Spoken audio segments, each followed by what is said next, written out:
if a deal's good enough, and that refers not just to the price, but the desirability of the land, then pretty much every problem is solvable. Like, I think of a lot of the title issues that have killed deals, and it's ultimately because the deal wasn't big enough. If it was a couple $100,000, I don't think we've run into any title issues that weren't solvable.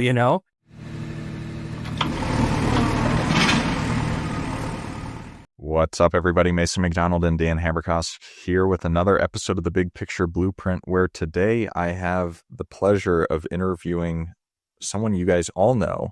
It's Dan. We're going to do another deal deep dive where Dan has a pretty cool deal that he's wrapping up on.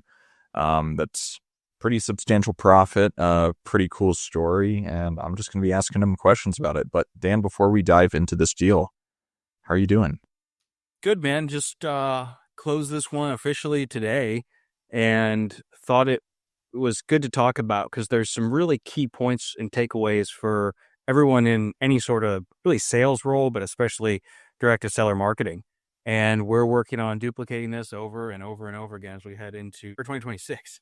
Oh yeah. No, I mean, we've talked about it a good amount. Is like, I know there were some complications which we'll dive into with this particular deal that make it not just like the simple, buy for cheap, sell for more exactly, but every real estate transaction is going to have some level of complexity. Usually, it's very, very rare that it doesn't. And why would you, make $5,000 if you can make $100,000 on it? So let's just jump right into it. I know this is in the southeastern portion of the United States, but in terms of data of let's talk about the back end of whenever you were targeting this market, kind of give high level criteria of what you were looking for, what type of property owners, who was the avatar that received this campaign?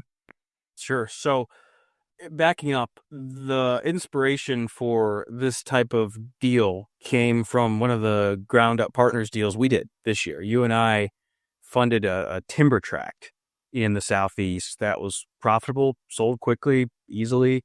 And I'd already moved into some larger acreage tracts, but never properties that are more focused on timber or hunting. And so I went through and pulled a list focused on large acreage in the Southeast that was generally, I mean, not all of it. Some of these are homesteads on the list, but generally would be similar to that because I wanted to duplicate what we did on that deal. And all the owners were either out of state or out of county, the typical thing. They'd owned it for 10 or more years. And then I think really the key here is the postcards that we have are so dialed in to our avatar at this point that was a big part of what made this work. But I'll pause there. Well, let's talk about the postcards. Like, what do you mean when you say the postcards were so dialed into our avatar? So we'll see with this specific owner how he fits the bill, or he fit the bill, but our avatar has owned it for a long time. They don't have an emotional attachment to it. They're not in a hurry. They don't need the money. They're not motivated in that way. And oftentimes they're sophisticated. I kind of break it into two buckets where the sophisticated owners are investors. And we have a bunch we've bought recently from in fact, we bought more recently from investors than we have from just mom and pop owners. And they're sophisticated as far as how real estate transactions work. So they're not afraid of scams. This part of the class, the mom and pop tends to be afraid of scams. So they are just focused on legitimacy. Can this company really close? Do they really know what they're doing? Are they just another stupid wholesaler wasting my time? And so our postcards speak to that with, referencing our Google reviews. We post about builds and projects we're doing on Facebook, on Google, on our website. And so all that is referenced in our postcard.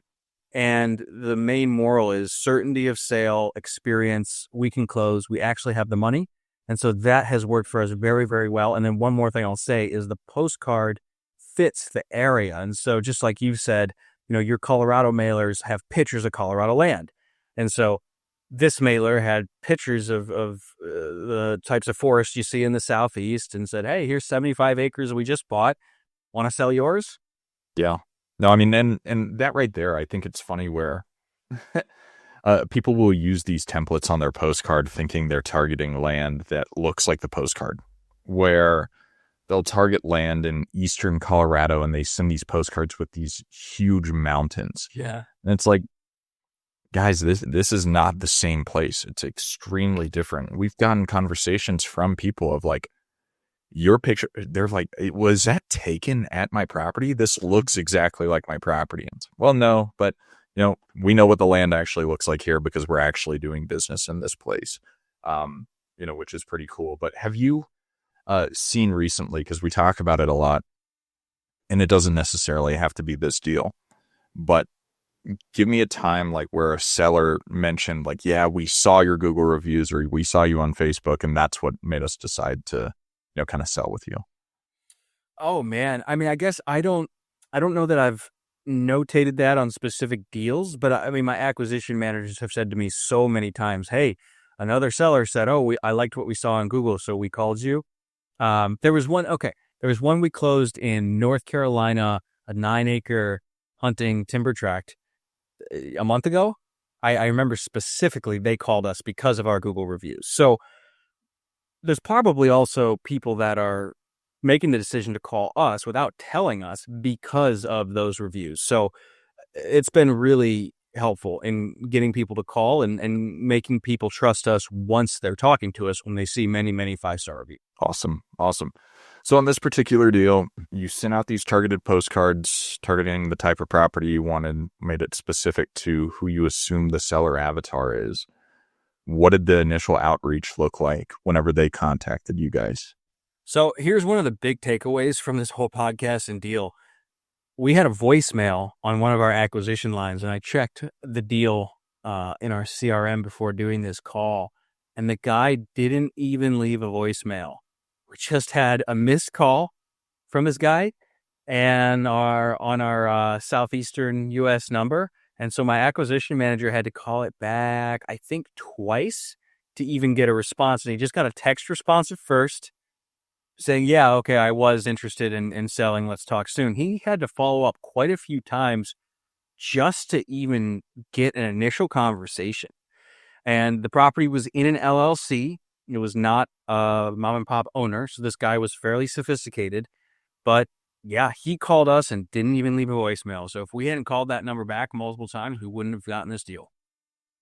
That's a really important thing to remember for those of you guys, whether you're realtors or in the investing business, because the more your phone number's out there and the longer you've had it, the more spam calls you're going to get. And sometimes you get this alert fatigue of, I've got my business phone and my personal phone on this, on my cell phone, and I get 10 to 40 calls a day. I'm on do not call lists. I'm on all this, but you get these Google business review accounts like calling you, you get all this stuff and you get jaded and you never want to answer the phone.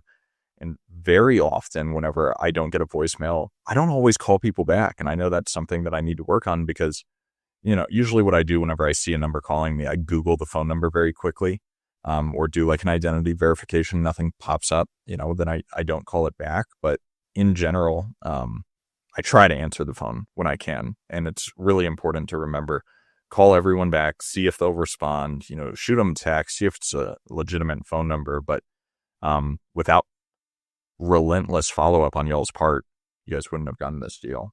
So you finally make contact after, religiously following up. What's the first conversation look like? So I'm trying to reread our notes here before answering. And this guy was clearly our avatar. He had gotten this thing for next to nothing via a bankruptcy for someone that owed him money and doesn't know anything about it. Hasn't seen it since 2008. We see that there's abandoned mobile homes on it when we look on the GIS. This thing's just been sitting there. It's a big tract, 70-ish acres. And so we think, all right, this is definitely our sort of seller. Doesn't really know anything about it, hasn't seen it in approaching 20 years, got it for almost nothing. There's clearly problems with it, with all these mobiles sitting there. But right away, I'm thinking, okay, are people still living there? What's the state? What's it like in person? Is there just trash everywhere? Are there vehicles here? What's the deal? And he tells my guy that, my acquisition guy, that he'll think on it and come up with a price, and we'll do our due diligence and see if we can meet it. So I'll pause there. No, keep on going. Okay. All right. So we do some comping. It looks like it's worth somewhere between 4 and 7 an acre. It's really hard to tell though, because there aren't that many sales anywhere near this acreage, and there aren't many listed.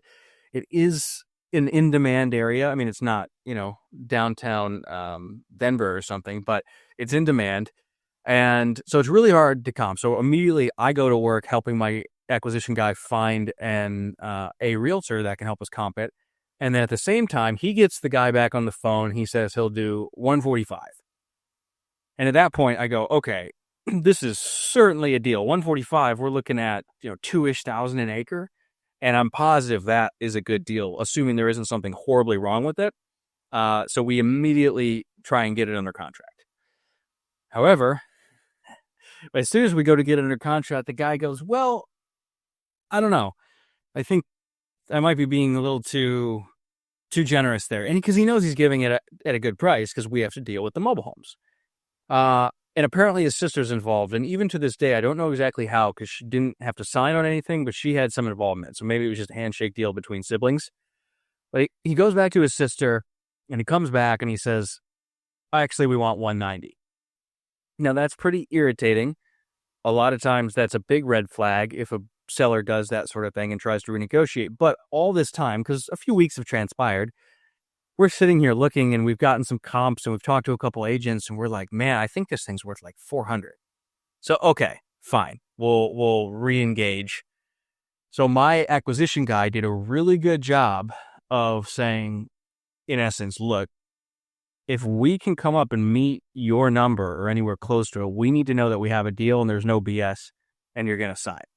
And so he set that expectation really clearly. The guy agreed. And then after looking at it a little further, we did figure that was well worth doing. We put it under contract, but we still gave ourselves time to do our due diligence around the mobile homes, around just anything else that could be wrong. And of course, it needed clear title as well, which this whole time I'm thinking, oh, there's no way there's going to be clear title. But we got to that point. It took a few weeks of back and forth, but we finally got it under contract at 190. Got it. So how long, what does your contract look like for something like that, where there's mobile homes on it?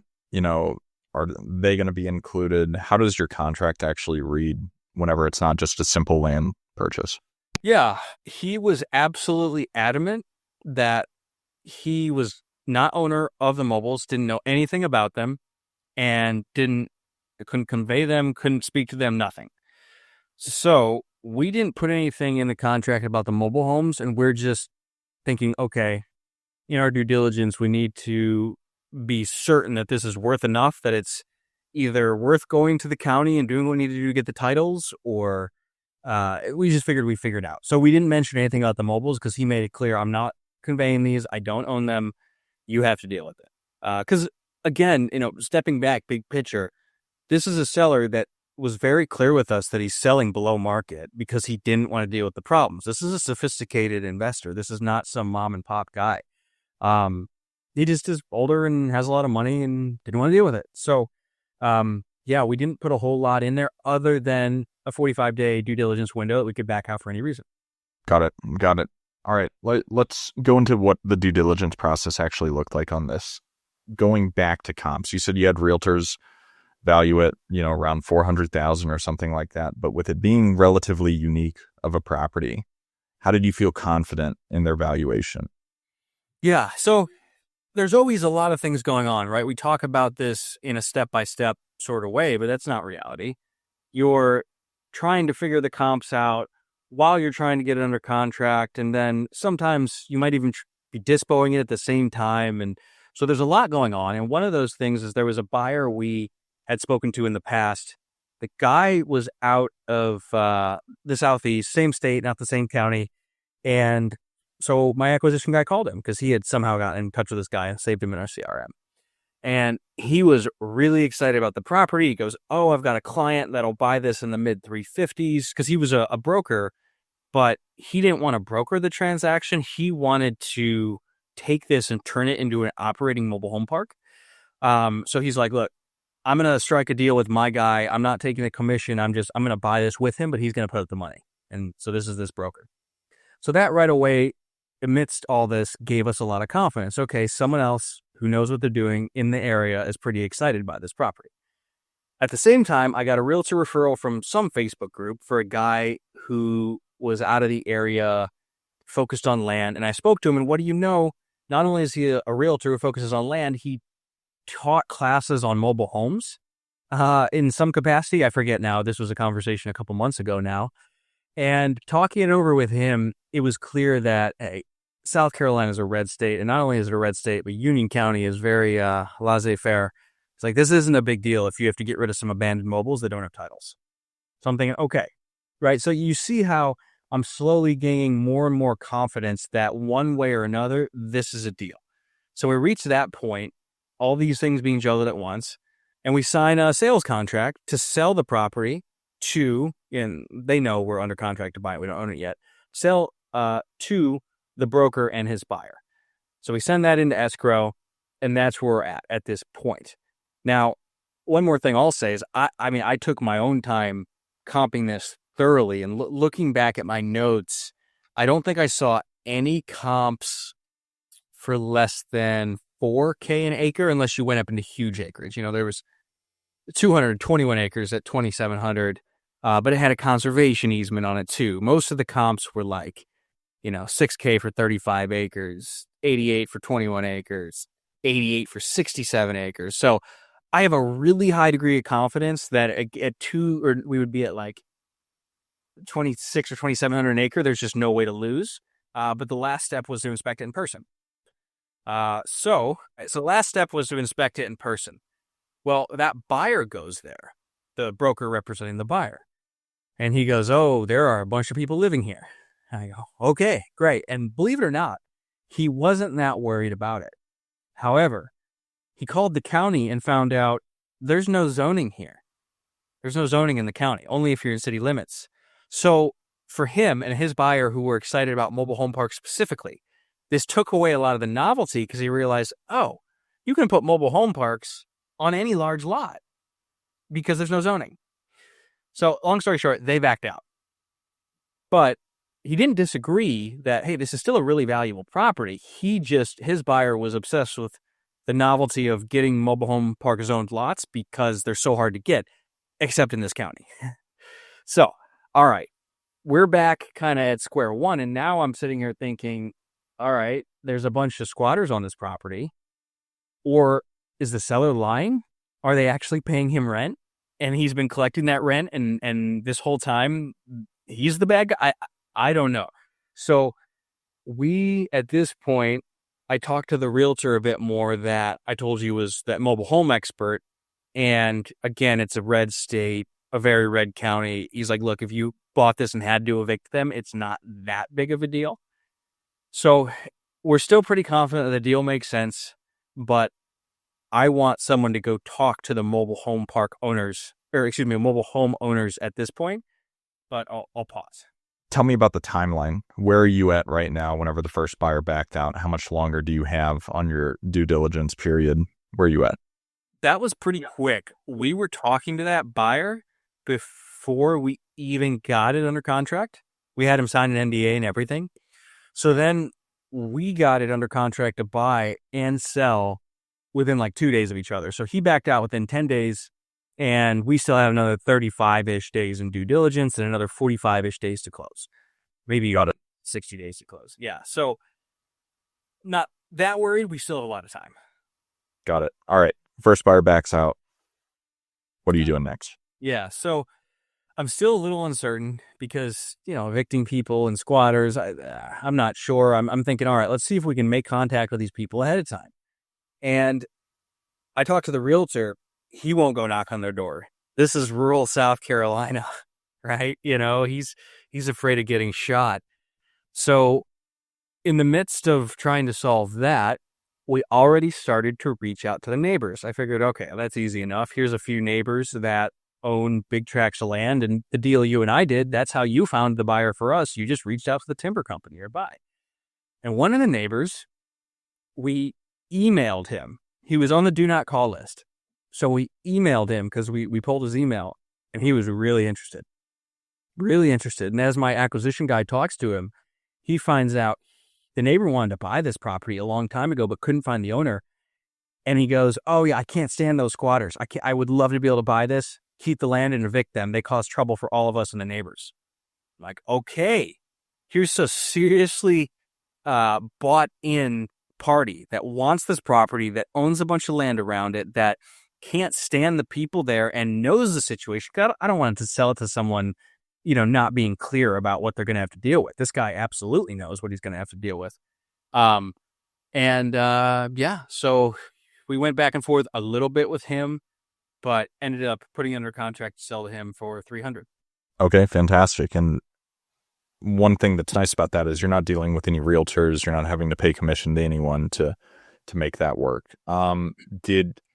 How much transparency did you have with the buyer saying that you didn't own it right now? You were, selling him the contract or the paper, or did you double close on this?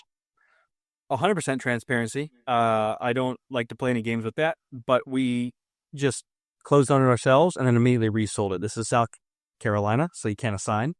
And then I haven't found a good attorney to do a true double close, so still needed the money for a few days. Got it. And then did you use your own cash on that, or did you use someone else's money? I used someone else's money. Yeah. So we'll get to that. But one thing I wanted to say is just the fact that he responded to an email, a cold email. That was such a, why have we not been doing this moment? When there's people we really want to get a hold of, it's not hard to find emails online. And then number two, to your point, yeah, we don't bullshit people. It's a conversation of, hey, we're under contract. We're going to list it at X. Truth be told, if we don't have to have cash sitting there, we can move it quickly. I'd sell it to you at, X minus 10%, whatever. And that phrasing really works well because it immediately communicates, we can close this. We're not, you don't have all the power. We're not just going to run out of the contract and be screwed. Right. And then it creates a level of, I don't know, from my experience, that makes people know you're legitimate. Oh, okay. Not a big deal. They don't need to sell, but your tone and phrasing has to be right there. Got it. Yeah, no, absolutely. And that's a good point on emails of it's so rare that I ever use them for anything. And, I pay for skip tracing all the time, and there's all these email addresses at the end of the skip tracing list. And I'm just like, whatever, and I probably need to start utilizing them more on the acquisition side as well. But with the buyer, what did the contract look like with them in terms of due diligence, inspection period, that kind of thing? We gave him a 7-day inspection period, $5,000 earnest money. And 2 days after he signed, he said, "Oh, I'm out of town hunting." And so we're like, oh, he's not even doing any due diligence because he already knows this parcel. So that was great to see. We knew he was pretty serious. He sent the earnest money right away. And then Did you ask for proof of funds from him? Oh, yes. Yes, we did. We got a real proof of funds from his money manager. And then we set the closing date a couple weeks before when we were supposed to close. I wasn't too worried about our due diligence expiring at this point. I had a lot of confidence in the deal, and I think I put up $1,000 earnest money deposit, so not much. Yeah. So anyways, at this point, my next concern is title. Anyone who's done a lot of these large acreage parcels knows you frequently have title issues. And believe it or not, the title report came back clear, except we needed a survey. The boundaries were all off, and how big it actually wasn't clear from the legal description. And so if we wanted title insurance, which we needed and then the buyer needed, had to get a survey. And so I'm thinking, oh man, are we going to be able to get this closed fast enough now that we have a survey? Is this going to get way drawn out? Is the surveyor going to get shot by one of these squatters? I don't know. So anyways, I called that day, I think, a dozen surveyors. I got quotes between $6,000 and $20,000. Ended up going with a $6,000 quote. It could start within a week. Got a referral from a friend of ours that was recently on the podcast. And he went out there and the neighbors approached him, but they didn't harm him or cause any conflict, thankfully. And he got the survey done, and it ended up actually being 7 acres bigger than we thought. When did you find out that it was 7 acres larger? Was it before or after you were under contract with the new buyer? Oh, way after, because we were under contract with the buyer for a couple weeks before we even got the title search back. And also, going back to your last question, we communicated all this to him. We're like, hey, look, man, the title search hasn't come back. This could be problematic. We don't know for sure. But Yeah. yeah, thankfully it came back clear. Just needed the survey. The survey came back a week and a half ago. So fingers were crossed on that going through smoothly, and we were able to get the title insurance. But of course, it's worth more than we thought. Did you attempt to renegotiate with the buyer once you found out it was larger? No, we didn't. I didn't think that was wise. We didn't attempt to give more to the seller, so we just left things as they were. We didn't want to disturb what was a good deal. We just used it as a, hey, man, looks like you're getting a great deal. You better close, because if you don't, then that's fine. We'll just list this at 500 on the market, which we'll talk about that a little bit. So no, we did not renegotiate. No, and that right there, I think we can have that conversation right now of, it's the philosophy of bird in hand versus two in the bush. Like, if you've got a good offer that you feel with as much certainty as possible is going to close and you're going to make decent money on it, I recommend taking it. I think that whenever you start getting greedy, that's whenever issues happen, where I've that properties that I'm still holding on to, where I got offers a year or two ago that I would be very happy to accept today. That I was like, well, I'd rather, this is the margin that I'm seeking on this deal. I'm not going to take less than that, for whatever reason. And I feel like in an instance like that, there's a few things you can do to protect yourself, which, on the larger acreage, sometimes what's really common in the large acreage space is agreeing on a price per acre, purchase amount, where, hey, we think this is 100 acres. We'll sell it to you at 2,000 an acre. If the survey comes back and it's 103 acres, it'll be, 206,000 or whatever.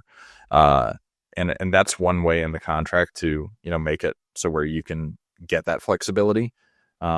Because you want to operate in good faith. And so it really kind of depends on the initial negotiation. And since you had agreed on a price and it not really based on like an exact price per acre, it's fine. Like you're going to operate in good faith and everything like that. But, if you had sold it at the same price per acre for that extra, it was 7 acres?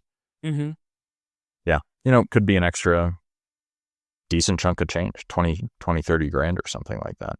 Yeah, I agree. But again, we didn't want to disrupt the deal. So from there, a couple other points I really want to make. Well, let's continue down that track, because that was at the end of my discussion list here. But let me talk about that. Well, one of the big questions on my mind is, did we leave too much on the table? Right? If we would close this and list it on the market, we would have to evict the squatters. Right? That would be step one. And who knows? Maybe we'd be able to just pay them to get off. Cash for keys, essentially. Maybe we would have had to evict them. I think there was 5. So I was looking at that. Man, I don't want to deal with that remotely. I don't really like having any sort of legal litigation. I don't know if that's called litigation, if it's an eviction, whatever you want to call that. I didn't want to deal with that. I just wanted to flip it to someone local who knew what they were doing and move on. But there is part of me that looks at it and says, well, shoot, with the 7 extra acres and my conversations with that realtor that was the mobile home expert and sold a lot of land, we probably would have listed this somewhere between 450 and 500. And with the extra 7 acres, probably closer to 500. So if we sold that at 450, well, of course, we would have had to pay, 45 grand in commission and then closing costs. So that's about 400 out of it. And then, what was the cost to remove the squatters? What was the additional debt cost? Because I did have a lender fund this. And so probably would have made more, significantly more, but it's hard to say for sure. And I don't want the risk right now. Like you said, a bird in the hand is better than 2 in the bush. And so we took the bird and are moving on. I think that's what has kept you in business for a lot longer than a lot of people that have, come in this space and left it, is when you start getting greedy, it really becomes dangerous. And we're not advising you of like take the first offer always, but whenever you have a really good solid offer that you have as much certainty as you can have in this business, you got to take it, because it's so much better to keep moving on, move on to the next thing. So on the funding side, when you set up funding with this, was it institutional capital or private? And then was it like transactional funding of like, you can have this money out for 2 days, or did you set it up in the event that there's a worst case scenario? So private, just a friend that funds a lot of deals, and I set it up like a transactional funding deal, but he's done a lot of longer term deals for me. And if that were to come about, I wasn't too worried about it.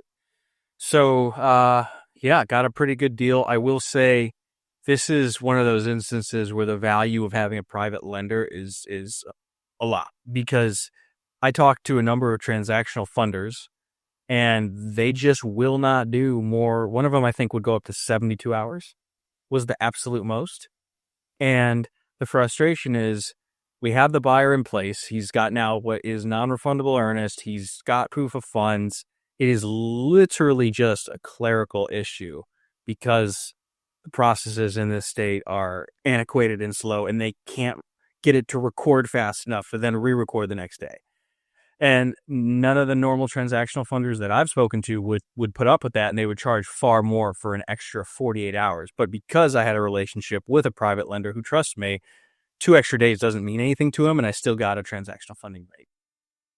Yeah. And that right there, it's one of those deals where it's like, I feel like a lot of people would be like, why wouldn't you use your own funds? And, you know, whether you have them available or they're deployed into other deals, it doesn't really matter, because in terms of throwing a bone to your private lenders, if you can throw a bone and be like, hey, I can get you, you know, a point or 2 points or whatever the fee is on your money in like less than a week, that's such a like just win of shoot, come to Dan or I, we'll give you transactional funding all day, because it's one of the easiest things to make just a couple bucks. That I'd do that all day. Of like, if I can lend out $100,000 and, you know, get a grand or two back a few days later, and that's better rates than other people charge, I'll do that type of lending all day. So it's just a nice tool in your tool belt to maintain a really good relationship with your lenders, because if they have cash just sitting around not making them money, that might take them, you know, 7 or 8 months in a interest, you know, in a savings account to make that same amount of money. Yeah, I'm glad you said that, because this is somebody who was going to fund a different deal that ended up falling through. I knew he had put the cash aside. I wanted to give him something, and it's an important relationship because he has a lot of funds available and knows a lot of people with a lot of funds available. So great point, and strongly agree. Couple other points I had just on my summary points list here is, you know, what if the buyer backed out? I think I said by the end of this, especially when it came back 7 acres bigger, I'm like, man, if he wants to back out, fine. This thing has so much meat on the bone, which takes me to another point, which is, you know, if a deal's good enough, and that refers not just to the price, but the desirability of the land, then pretty much every problem is solvable. Like, I think of a lot of the title issues that have killed deals, and it's ultimately because the deal wasn't big enough. If it was a couple $100,000, I don't think we've run into any title issues that weren't solvable, you know? So that's one other point I wanted to make. And then this is so obvious, but we had gotten bad about doing it. Always ask the neighbors if they want to buy. Always ask the neighbors. I think that's one of those things that should be like on your flight checklist SOP that you never vary from. No, I mean, a million% on all of those. I think that the neighbor component is so funny to me, because I have a bunch of properties right now. I'm like, you know, the best case scenario is I just sell to a neighbor. And I've done it a ton of times, but for whatever reason, I'm just lazy sometimes. And I forget about it. And I just like put it on the market, and I'm like, shoot, like I would, just for the simplicity. And I think that's one point that we're emphasizing is that one of the reasons that we make money in this business is because we solve a lot of problems that people that are tired or apathetic are not willing to solve. And I think that I need to approach that personally within my own businesses. There's certain problems where I'm like, dude, if this is the easiest way to do it, I'd rather do a 1 or 2 page purchase and sale agreement with the neighbor to sell at a discount compared to having to deal with a realtor and list it with a realtor or list it myself, or whatever challenges and complexities, because I'd rather focus on the much higher margin deals and solve those problems. And sometimes the neighbors are, we make the assumption that neighbors are going to want to buy at a discount, and a lot of times neighbors are going to want to buy at a premium, where this neighbor right here, that they have these squatters on their property, they want to get rid of them, and they're happy to take that on to make their land more valuable, and then they can do whatever they want with it. So all great points there. But Dan, as we move towards the end of the show, any other main points you want to make on this deal that could be applied to other people's businesses? Yeah, a couple. Definitely the fact that we found a local expert. We've talked about this 1,000 times on the show, but that was really crucial in giving me the confidence to put this under contract and be ready to close it and list it if needed. And we're gonna, even though he didn't sell it, I'm still gonna pay him some money for having driven to it and having helped us. So I think that's really important. Those relationships with good realtors. I can't tell you how many deals we've done where if it weren't for the local expert, we never would have had the confidence to do it. So that's a big one.